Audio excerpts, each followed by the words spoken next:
النهارده ان شاء الله هنسوي 3 ديوك رومي في النفران المندي دي. يلا بينا نتبلهم.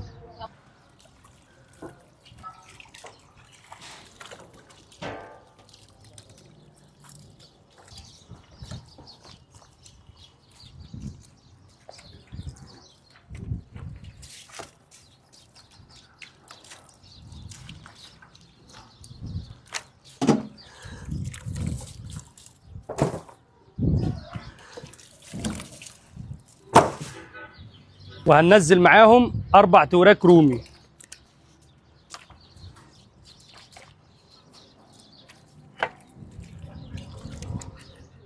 نتبلهم بقى مع بعض. انت كده بتعمل ايه يا شيف؟ احنا كده بنتبل الوراك الرومي كلها ثواني وهتنزل فرن المندي.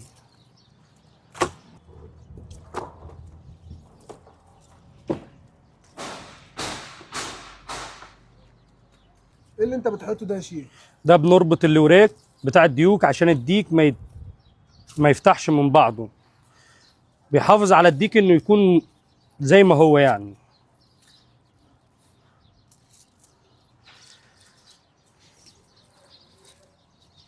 والفراخ برضو نفس الموضوع ولا اديكوا رومي بس؟ لا، الديوك الرومي بس عشان حجمها بيبقى كبير، عشان بعد السوا ما بتتهري الديك يفضل سليم زي ما هو. اتحدى اي حد يطلع الجوده اللي بنطلعها في خيام المندي. قول لي بقى يا شيف، انت بقالك قد ايه شغال في المندي او بقالك قد ايه بتعمل المندي؟ بقالي 16 سنه في تسويه المندي.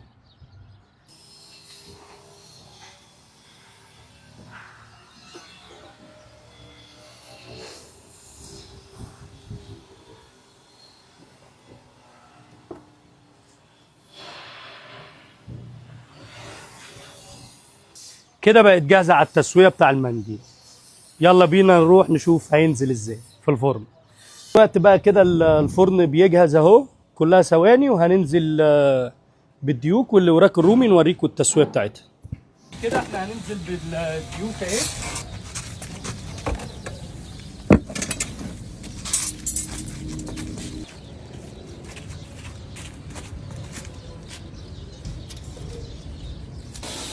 دلوقتي احنا نزلنا الديوك واللي وراك الرومي، هنستناها ساعتين. دلوقتي الساعة 3 ل 10 بالظبط، الساعة 5 ل 10 هنفتح عليها تبقى 10 على 10.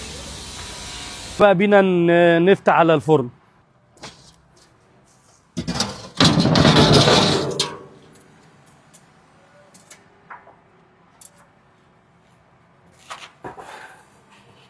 بسم الله ما شاء الله، حاجة يعني آخر جمال.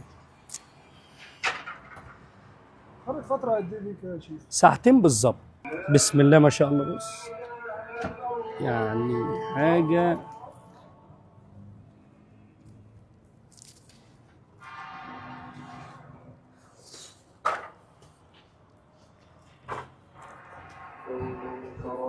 كده. ان شاء الله انتهينا من تسوية الديوك الرومي، وانتظرونا في حاجات تانية كتير.